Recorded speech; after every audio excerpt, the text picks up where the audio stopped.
Welcome to another episode of Follow the Brand TV. I am your host, Grant McGaugh, CEO of 5-Star BDM, a 5-star personal brand and business development company. I want to take you on a journey through another deep dive into the world of personal branding and business development using compelling personal stories, business conversations, and tips to improve your brand. By listening to the Follow the Brand TV series, you will differentiate yourself from the competition and build trust with prospective clients and employers. You never get a second chance to make a first impression. Make it one that will set you apart, build confidence, and reflect who you are. Building your 5-star personal brand is a great way to improve your skills and knowledge.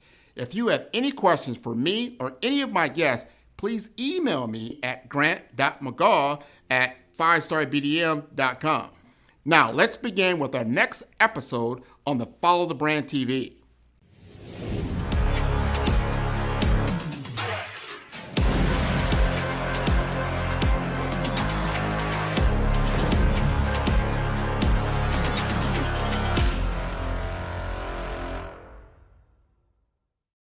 Five-Star BDM, Brand Development Masters, is a professional consulting and advisory group keenly focused on business development services for the small to mid-sized business and entrepreneurs. Although every business is unique, they often share business development challenges that can be addressed through smart branding. Services include process improvement and operations, digital strategy and transformation, business intelligence, digital marketing, and personal branding. Our business and personal branding company has helped a number of professionals and organizations to optimize and grow. This results in more business, more opportunities, better reach, positive outcomes. Visit www.5starbdm.com today to learn more.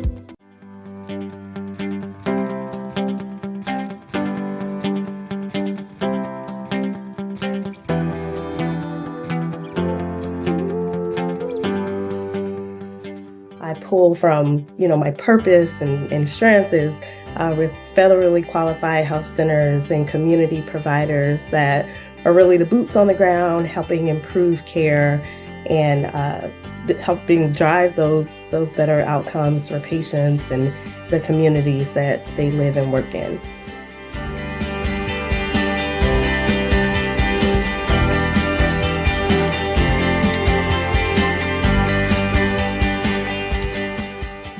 We're definitely in an exciting time. I think everybody says that because healthcare is always changing.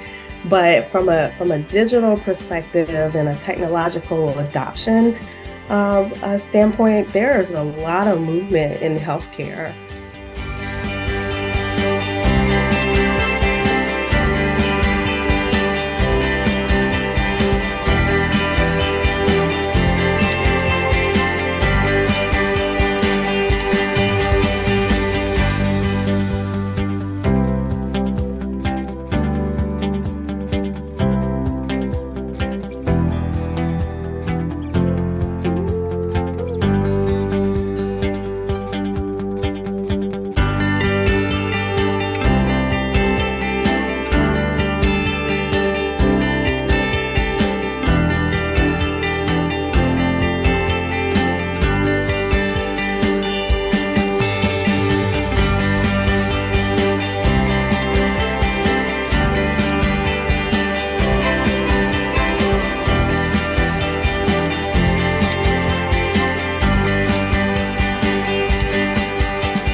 Hello, everybody, and welcome to the Follow the Brand Podcast. I'm your host, Grant McGaugh, and every now and then I get to go to Texas. Everything's big in Texas. That's what they told me. They got big stars. They got big people. Everybody is larger than life. Well, I tell you, I ran into Franchella Jennett, and I'm telling you, man, I met her. She was referred to me by a great person. And I have been nothing short of impressed with everything she has done. And she has agreed to come on to the podcast today and talk about her journey, talk about what things are important for her. And we're going to get a better insight into her own personal brand. Franchella, you like to introduce yourself? Yeah, sure. Thank you so much, Grant. Thank you for having me. Franchella Jennett, I am a seasoned, I like to say, healthcare executive, very much interested in the digital health world, but more so from a population health value-based care perspective. I've been working in that space for over 15 years. And I enjoy helping connect providers and ultimately patients with better health outcomes and getting providers to think differently about their payment models. My background is in large health systems, working clinically integrated networks and managing those. But where I found my foundation and I pull from, my purpose and strength is with federally qualified health centers and community providers that are really the boots on the ground, helping improve care and helping drive those better outcomes for patients and the communities that they live and work in. Well, let's unpack that just a little bit because this is interesting. We want to get a little bit about your journey, your background in healthcare, because it's definitely pretty broad and what you've done. But everybody has what we call that pivotal moment in their life as you think through it. That moment that you chose healthcare as a career, where maybe healthcare chose you as a career. What was that moment like for you? I do like to think that healthcare chose me, but it was a mutual love. My mother was a nurse, so I was born into healthcare, and she worked for the Veterans Administration doing long-term care. So I got to witness firsthand our country's soldiers kind of in the latter part of their life or in some kind of long-term care support system, and just how valued they were by the nursing staff, including my mom. But I was always kind of questioning, like, who's in charge here besides you, mom? Who's in charge? And there was always like some doctor or director that was referenced. And I always thought, I want to be that person.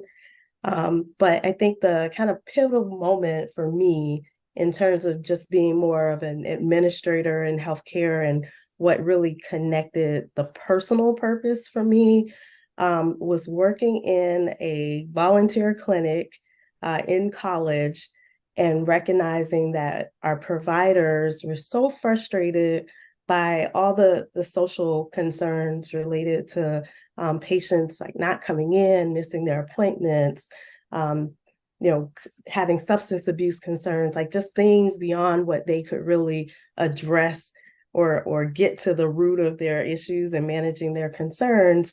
I felt like I really need to help our providers out in a way that it's not just through providing care for patients, it's through changing the systems around them and helping build infrastructure that can better support patients or patients in the care continuum, so that when a patient presents in an office or has that virtual connect, that they have more than just that doctor's visit to support them.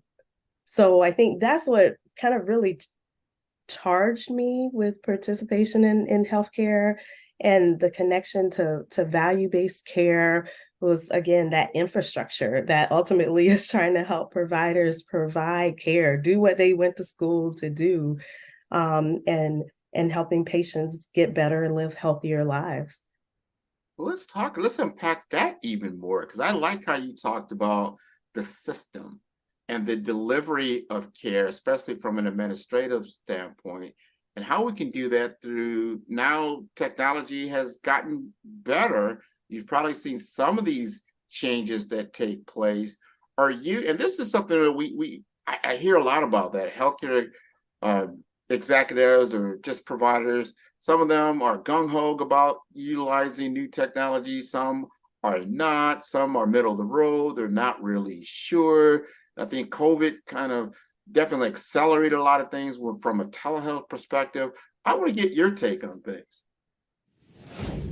There is no, in terms of, giving back that disease is no different with a homeless person than a billionaire. It's non-negotiable. And maybe if we understand that, we could be more empathetic as opposed to judgmental. Because in life, we have choice. You don't like the school your kids go to, you could change it. You don't like your crappy job, you don't like your family members, you could move to another state. If you bought something for 30, 60, 90 days and contract, you could return it. But when it comes to accurately diagnosed disease, there's no one that can give it back. So now how you may deal with your disease and how I may deal with it may be different based on who we are, the individual, our culture, and so forth. You have to know the right people, be connected to the right people. It is very unfortunate, but most people progress because they were chosen. And for African Americans, we're not chosen. We don't have the connections, the network, the people in our Rolodex. So you need to network and connect. And it's typically with people who don't look like you. Well, I think it's both exposure and experience. And you can't get the experience if you don't get the opportunity. So that's the key. But, it goes back to a couple of things. One, as I said earlier, well, several things. Let's put it this. So you have to sort of think through and be very intentional about what you want to do and what it takes. And then that means, obviously, to your point, you get your education and you get the credentials, et cetera.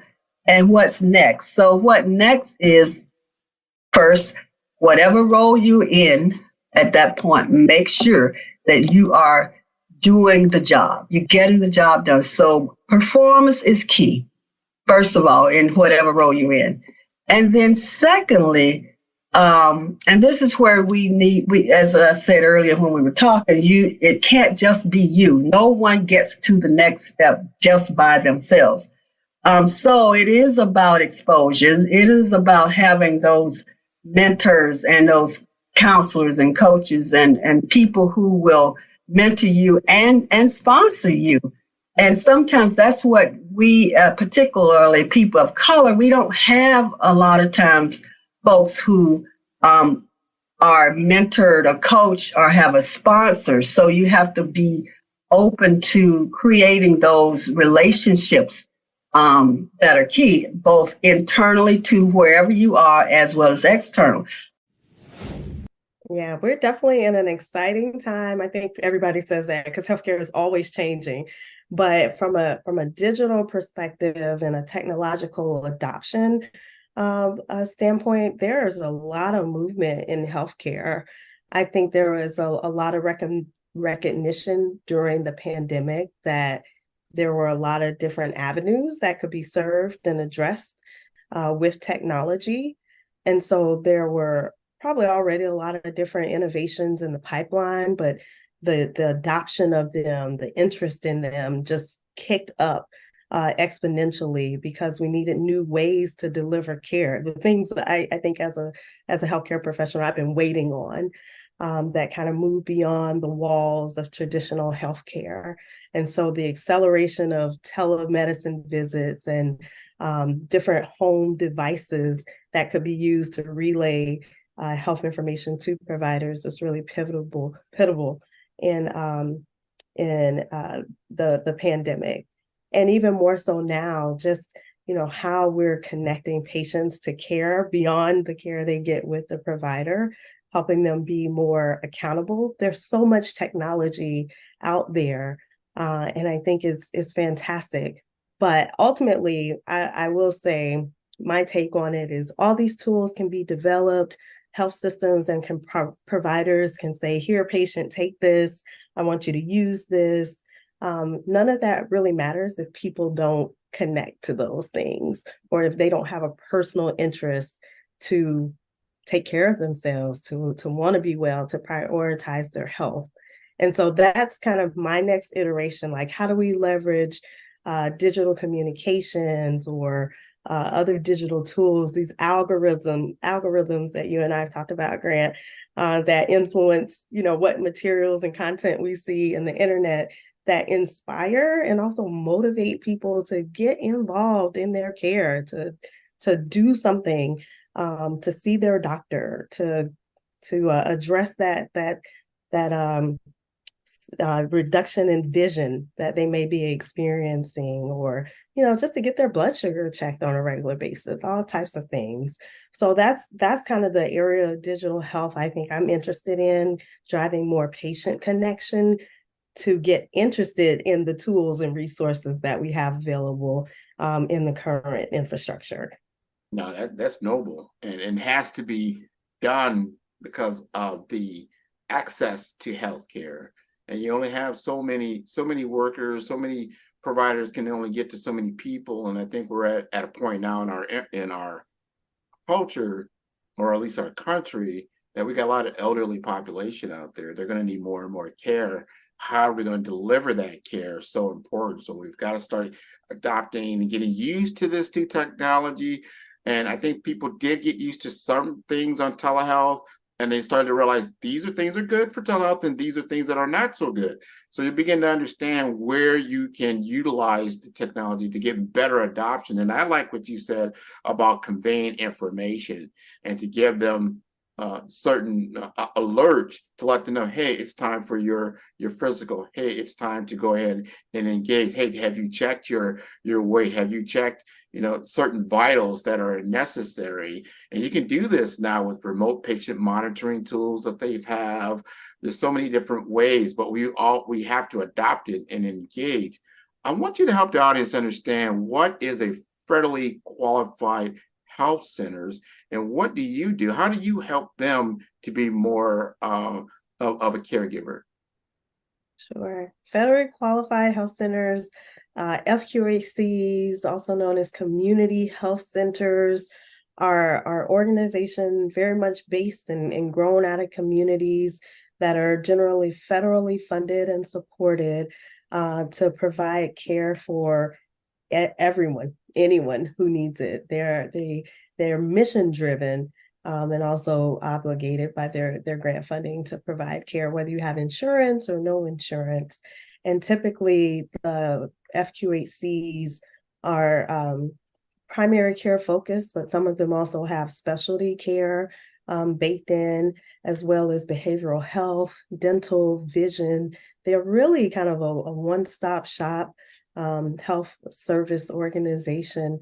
And that's what makes them so fantastic. Again, they're usually very mission oriented and mission driven. So they hold a very unique space in the healthcare provider scape. And why they're important to me, I mentioned earlier, I started my career with a federally qualified health center working on the west side of Chicago. And it really gave me the opportunity to see, boots on the ground, really getting into things like there are community health workers that engage patients, and they were doing this way before large health systems and others are doing it. They were trying to utilize different types of providers, say for counseling services, and those things might not have been billable, but it was the right thing to do. And so what I do now with federally qualified health centers is try to help them think about different models for their payment for doing some of these services, this different type of care that they've been doing for years. So I tell them, think about the services or the things you do today that you don't get paid for.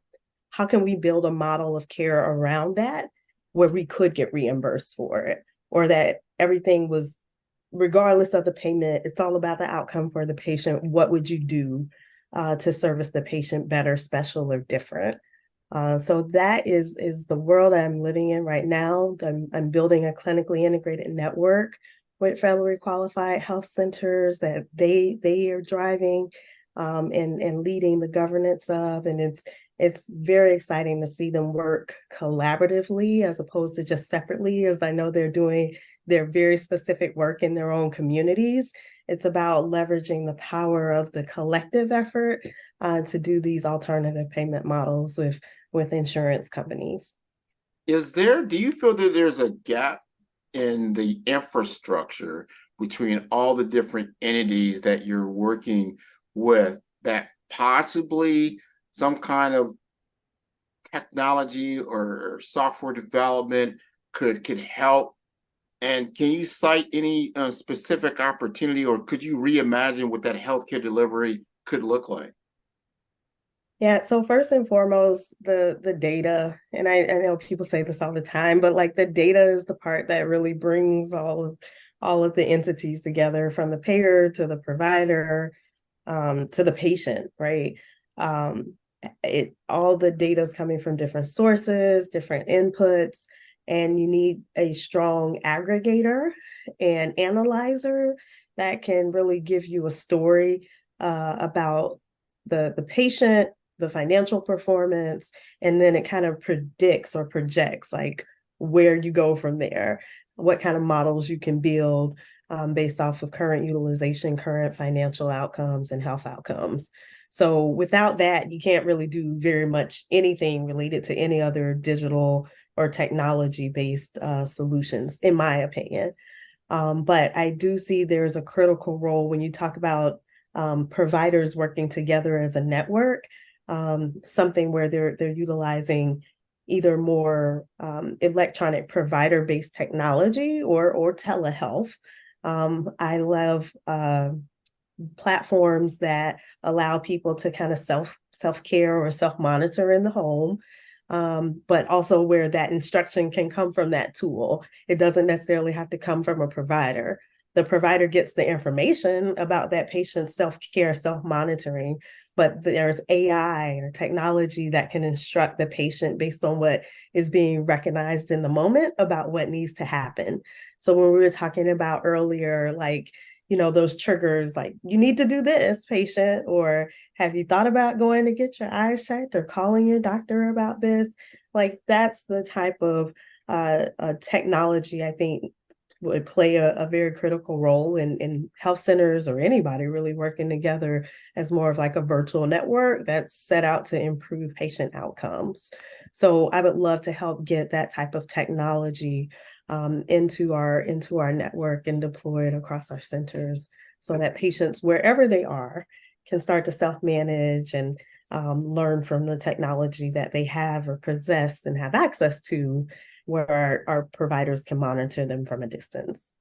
Okay, your input is so important for, especially a person like myself who've been in technology for 20, 25 years, understanding we need, as the technologists, we need to understand the current state, where the gaps lie, and what the challenges are, what are the friction points, so that when we collaborate together, we can give you a tool that really works for you. So you don't have to bend toward the tool and change how your workflow is going.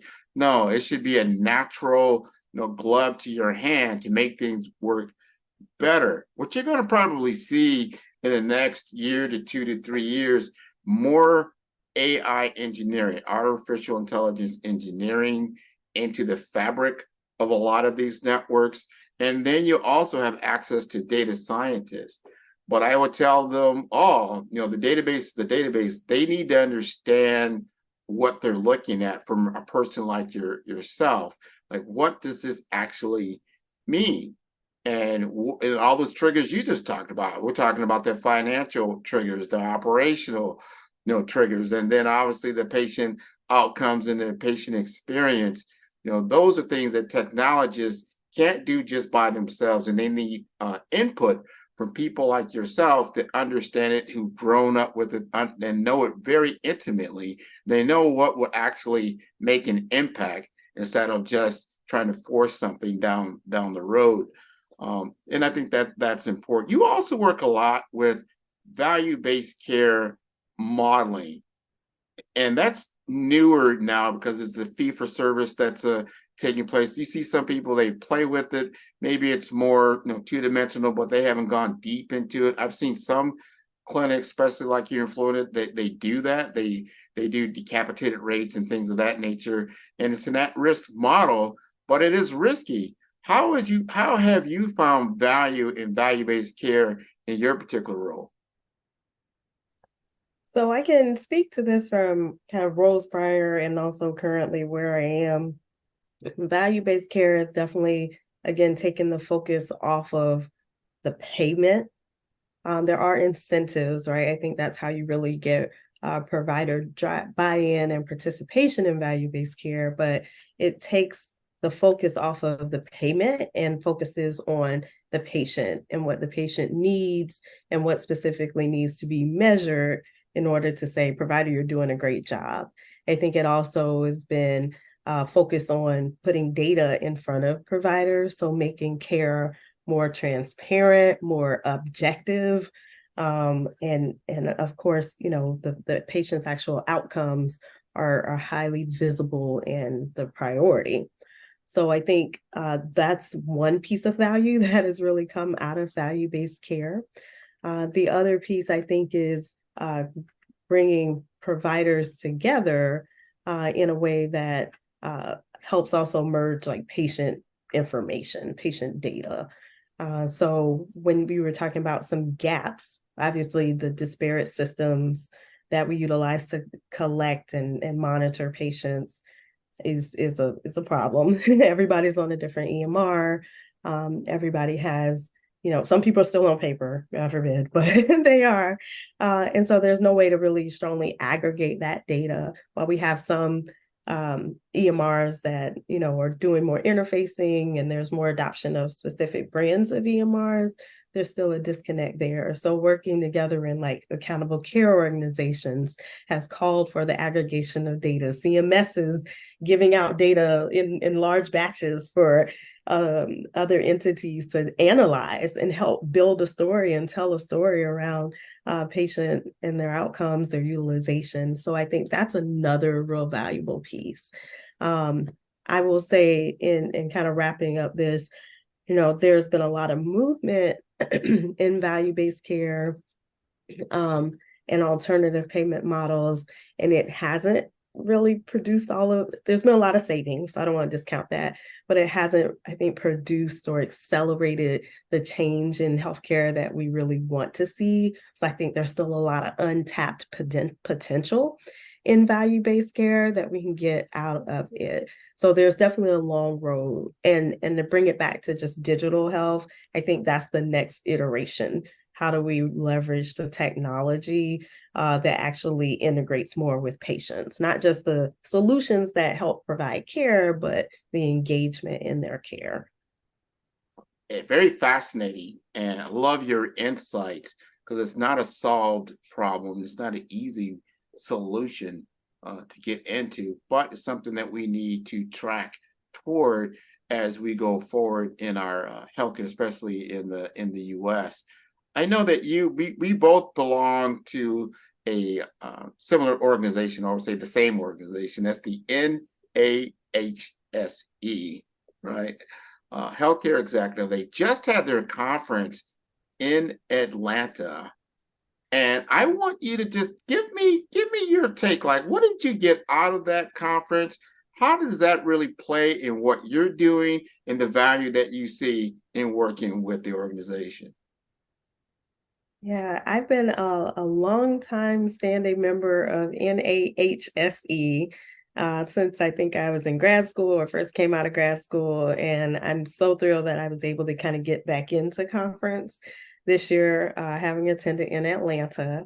I'll highlight, in addition just to reconnecting with folks and being able to see so many colleagues across the country that are leading healthcare in so many different ways.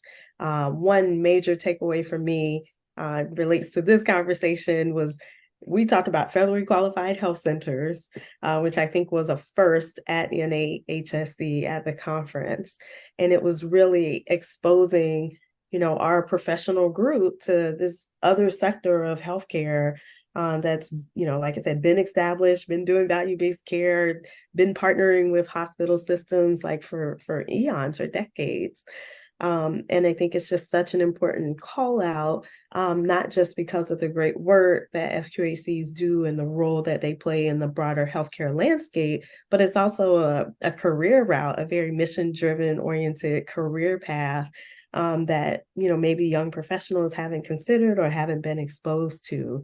So I thought that was fantastic that NAHSE highlighted it, but there were some phenomenal speakers that took the stage. And it's always great also to just see the recognition of young professionals at NAHSC. I have been a mentor in the space. I've judged the case competition in the past, so it's always exciting to see the team that wins, all the scholarships that are given out to support Black graduate students and postgraduates with furthering their education, because that's the name of the game. You gather as much knowledge as you can to be successful in the industry. So big shout out to NAHSC for the role that it played, and another awesome conference year. Really excited I was able to take place, and we'll see you in Fort Lauderdale next year. Oh, you're coming to my hometown. So yeah, I would definitely be there. Can't wait to do it.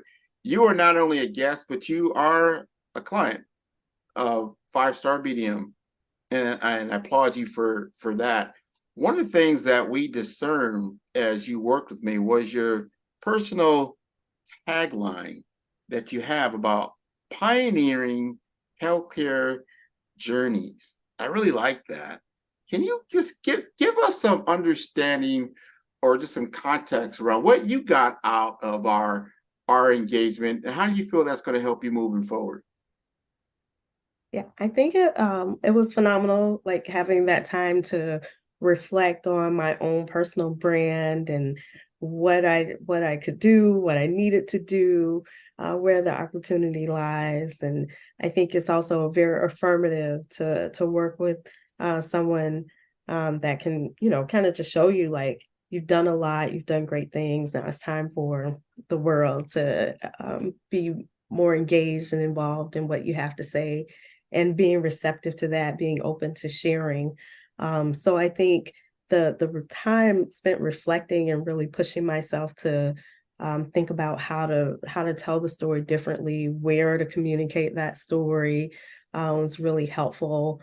It's still a work in progress, but dedicating the time to craft those messages, those communications. Again, like I am super interested in utilizing digital health, thinking about which technologies make sense for my network, for, beyond what I'm doing today. And nobody would know that, right, if I'm not telling my story. So I think it's so important to engage with leaders like you, Grant, to help leaders like me develop that story to share with others, not just for my own advancement, but I'm always big on like inspiring others, and I'm certain through our connection that others will find what we discovered together very valuable at some point in their career. I want to point out that like my interest with digital health, it's all about like trying and testing out different things. I heard somewhere at a conference that 70% of digital transformation projects fail.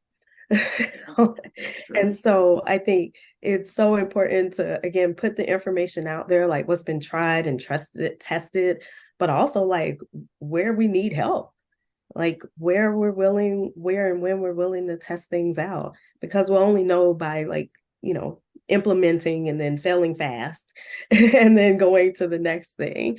And I think, I want that to be a big part of my brand and who I am. And I appreciate you, Grant, for helping me articulate that and recognize the other ways that I can put that out there for folks. Oh, without question. I learned a lot by working with you, understanding where you're at now and the pivot points you could possibly make going forward. And we need you, friend. I'm talking from my putting out my hat around information technology. We can't do it by yourself. One of the reasons why 70% of those projects fail is because they don't get the right stakeholders. They don't have the right people in the room giving the right information. And I would tell you the biggest problem is human adoption, because no one wants to adopt something that they don't find value in. And if you haven't included all the different facets of what's necessary in an implementation that's going to change workflow, and remember, you're dealing with patients' lives and their outcomes. That is a very serious thing. So you want to take your time and you want to do it right, but you have to involve all the different stakeholders. I learned a lot of that by working with you. So I really, really appreciate it. I call her the Maverick. She is the Maverick. You know, she's down there in Texas, just holding it down. I really appreciate you being on the show. And if there's anything you like to leave us with, anything that you would like the audience to know that you feel that's important that we have not talked about, I'm going to give you the mic and let you run with it. Okay, I'll try not to run too far.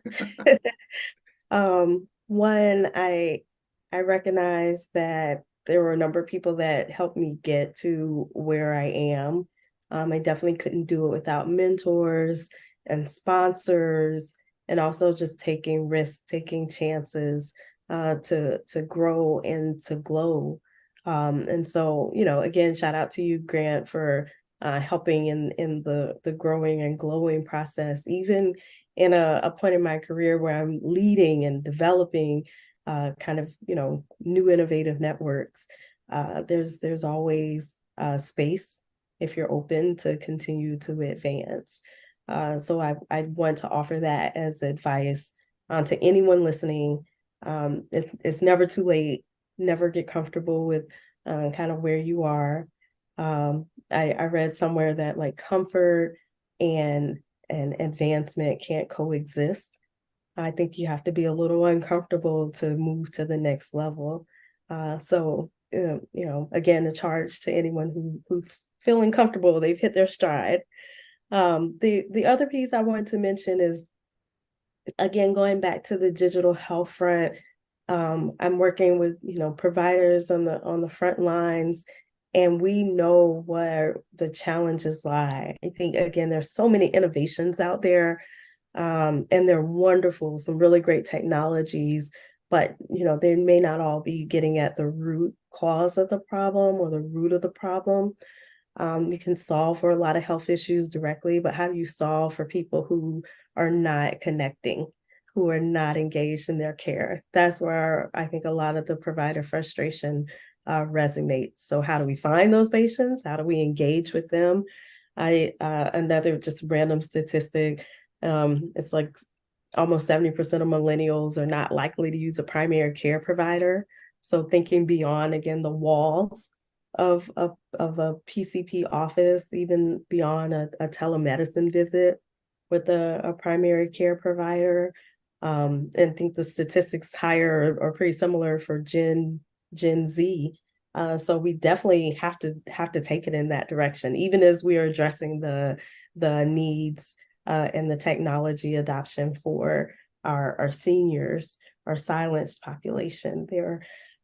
That's another avenue where technology is very much beneficial, but it's just, you know, there's specific problems we need to be solving for, and working together with those that are on the front lines, I think, is the best way for technology adoption to be successful. So I offer myself out there for anyone who wants to chat about, you know, where the real issues are, and if there's new technologies to be vetted in the healthcare space that really function to engage patients where they are based on their needs, it'd be great to reach out. Oh, awesome. Awesome. And that's the great leeway. So what is the best way to get in contact with Miss Franchella? Yeah, the best way to connect with me, I have a LinkedIn account. You can find me on LinkedIn, Franchella Jennett. My email is also francellajennett@gmail.com. If you ever want to connect personally, feel free to reach out. My Twitter or my X profile is coming soon, so you'll be able to find that information on my LinkedIn page as well. Well, this has been wonderful. Again, I've learned so much. Every time I interact with you, there's always new knowledge, new understanding, new insights that I gain. I really appreciate you being on the show. I want to encourage everyone listening, especially out there in Texas, where everything is really big. I want them to definitely tune in to all the episodes of Follow the Brand at 5-Star BDM. That is the number 5, that's star, that's B for brand, D for development, Infomasters.com. This has been wonderful. Thank you so much for being on the show. Thank you, Grant. Follow the Brand TV broadcast host, Grant McGaw, as he visits with top executives and entrepreneurs to find out their secrets of success with their personal brand. Follow the Brand TV broadcast host as he focuses on brand development to build better relationships, bring value to your business, relationships, and career. You will enjoy listening to each episode that is tailored to speak to you directly. If you're looking for this type of clarity in terms of building your brand, you have tuned into the right station. Each episode will help you to shape a conversation in the 5-star BDM network of 20,000 professionals and become a springboard for your corporate engagement and business opportunities. Each guest will frame their story in the areas of personal branding, business development, career development, financial empowerment, and technology innovation. Grant McGaw explains why he is the CEO and owner of his own professional career. Grant is an accomplished business leader and entrepreneur who wants to give back to individuals to grow their personal brand strategy. Tune in as he weaves his story about new possibilities, while to you exceed expectations. If you love storytelling, this show will make for fun.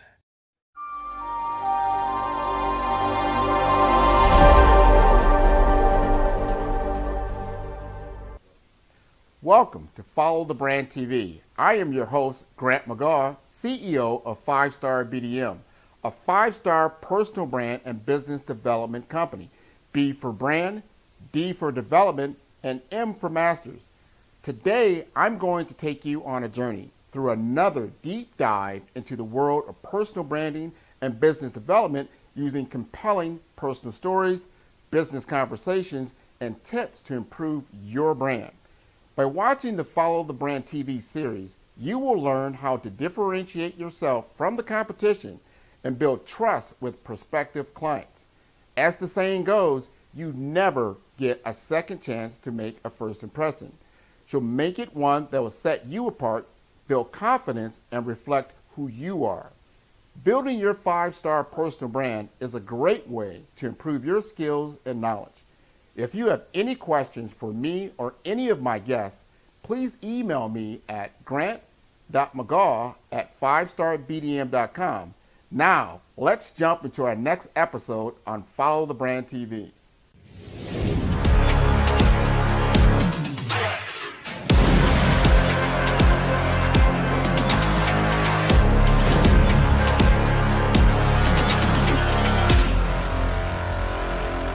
This episode is brought to you by 5-Star BDM, Brand Development Masters, is a professional consulting and advisory group keenly focused on business development services for the small to mid-sized business and entrepreneurs. Although every business is unique, they often share business development challenges that can be addressed through smart branding. Services include process improvement and operations, digital strategy and transformation, business intelligence, digital marketing, and personal branding. Our business and personal branding company has helped a number of professionals and organizations to optimize and grow. This results in more business, more opportunities, better reach, positive outcomes. Visit www.5starbdm.com today to learn more. Welcome again to your #1 YouTube personal brand channel. I am Grant McGaw. It's an honor for me to recap the story of a great personality who has consumed herself with executive achievement in the healthcare industry.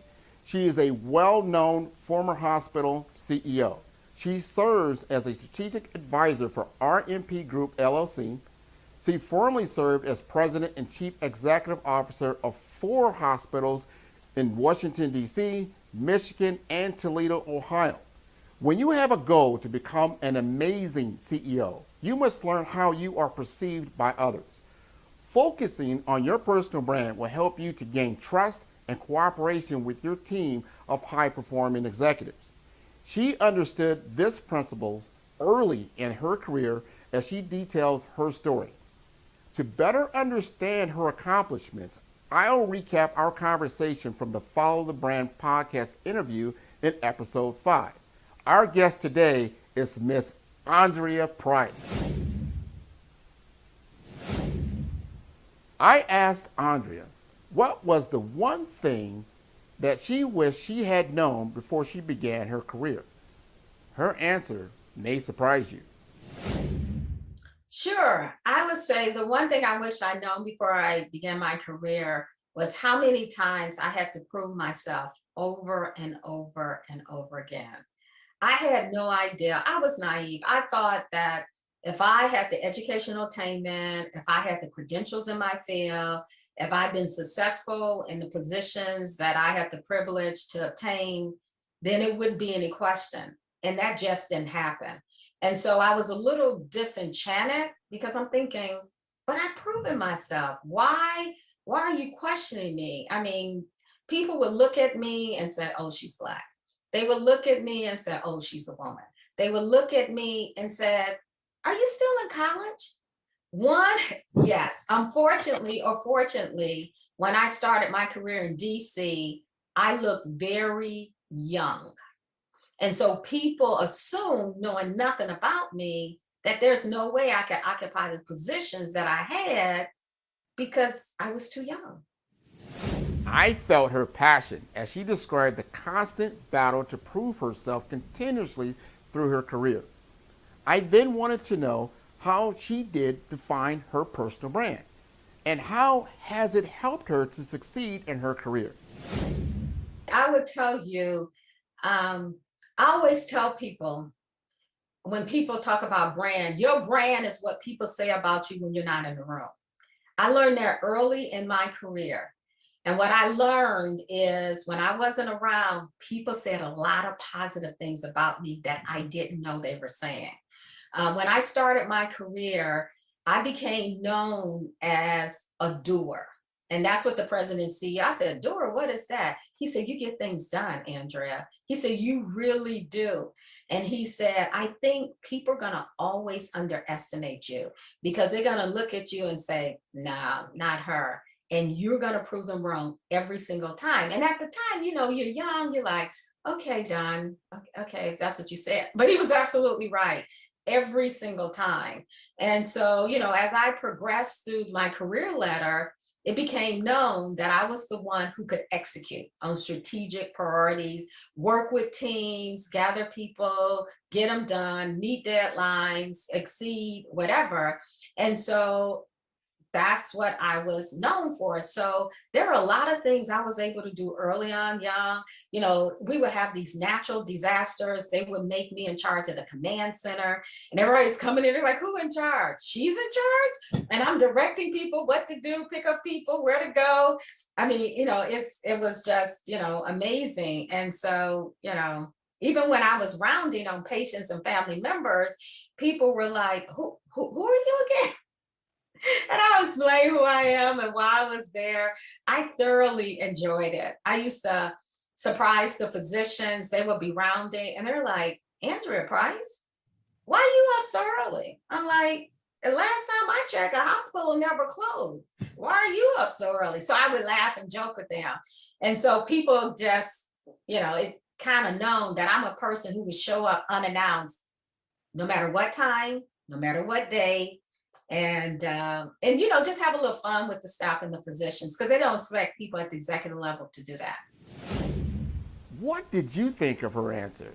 I like the fact that she knew her brand early and was able to use it to overcome perceptions.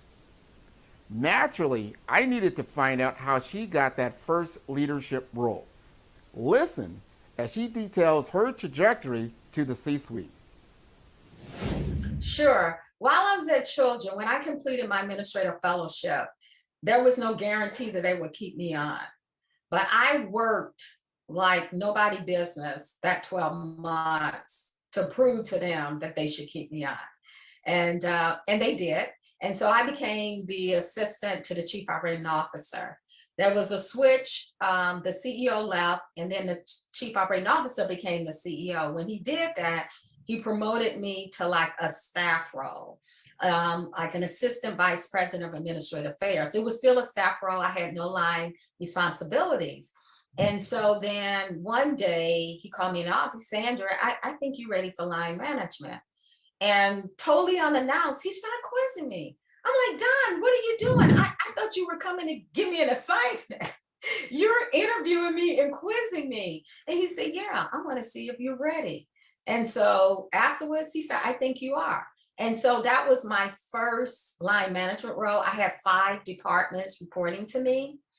And so now I have to learn, I'm not the person that's always doing. Now I have to delegate and work through others to get things done. And so that was a great learning responsibility of me, because I learned people aren't like me. I'm one of these people, let's get it done. What's the deadline? What's the time? What do you need to see? And people aren't like that. Not that they can't perform, but they're not going to perform in the manner in which I do. So it was, once I learned that, I got promoted again, and I got promoted again. And I think the pinnacle for me was when the chairman of the cardiovascular surgery department went to the president and said, I want to report to Andrea Price. And he said, excuse me, I don't think I heard you. He said, he said, you want to report to Andrea Price? He said, yes, I do. He said, she gets things done. When she say yes, she means yes. When she say no, she means no. I'm a surgeon and I like that. And I want to report to her. In fact, I'm demanding that I report to her. And he was like, okay. So the person he no longer reported to was not happy that he was reporting to me. And we had a great relationship. Everyone in his department were men. And so I said, if you're going to report to me, I want you to at least, when an opening comes, look for a woman as a cardiovascular perfusionist. And he said I would. He did, and he hired one. I was most impressed how she was able to pivot from a doer to expert in working with people and creating great relationships. I asked Andrea about her unique skill that she leveraged again and again to help her climb the corporate ladder. Sure. I would say it took me a while to realize this, but after enough people told me, especially those who were, conducting my performance evaluation and my teammates, I would say my superpower is my influence. I have the uncanny ability, I didn't know it at the time, to get people comfortable with where the organization wants to go, their organization goes. And so I would get them to create commitment around achieving those. And what I did was I did that through guidance and coaching. So for example, if you reported to me and there was a report that was due to me, I will review it and give you feedback, even though it was coming to me. And so people are like, you do that? I mean, my colleagues I was like, yes, because I want them to succeed. And they were like, oh, we never thought about that. And so then it became like he or she is on Andrea's team. So throughout the hospital, people would say, oh yeah, they report to Andrea. That's why they're so good. And so it just created this whole thing. And they were like, well, how do you get your people to do what you need to do?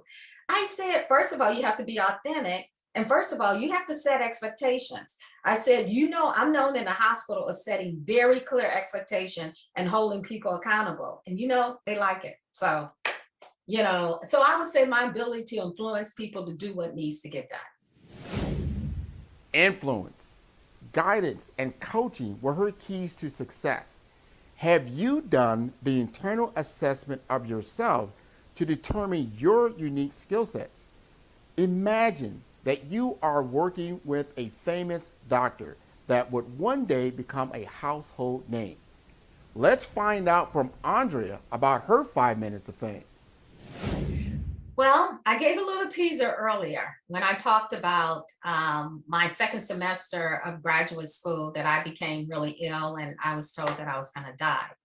Well, when I got to DC, and because I had an excellent physician, I decided I need to learn more about this disease that I have.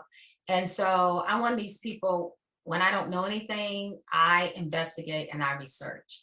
And so I did. I found out there was a chapter. I joined the chapter, ended up becoming the chairman of the board.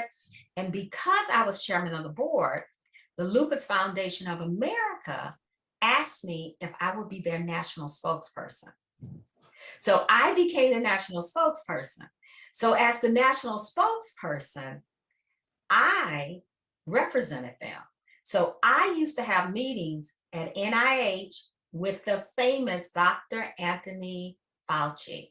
No way. And yeah, I used to go to his office. I had no idea who he was. Okay, so anyway, so we would meet at NIH, and then the executive director of the Allergy and Asthma Foundation of America. There were 3 organizations, I can't think of the third one, that would go and meet with him and talk about, well, what is the research, that's going to help people that have these type of diseases. As a result of that, I ended up going to a congressional budget committee representing the Lupus Foundation of America to advocate on behalf. It was recorded in the Federal Register and everything, my remarks, to advocate that NIH receive additional budget funds in order to advance research for autoimmune diseases, right? Right. While I was there at the congressional hearing, there were 2 other people waiting with me to speak. One was William Shatner from the Star Trek series. The other one was someone I really admired, Dr. Mary Frances Berry. Dr. Berry was the Secretary of Education under President Clinton. At the time I met her, she was the chair of the U.S. Commission on Civil Rights. And she was there because her niece was 21 years old and died from lupus. And she was there advocating money for the research for lupus. And so we got to talking. I'm thinking, okay, Andrea, just calm down, because I really admire this woman. And so, of course, she took the show. They bowed down to her.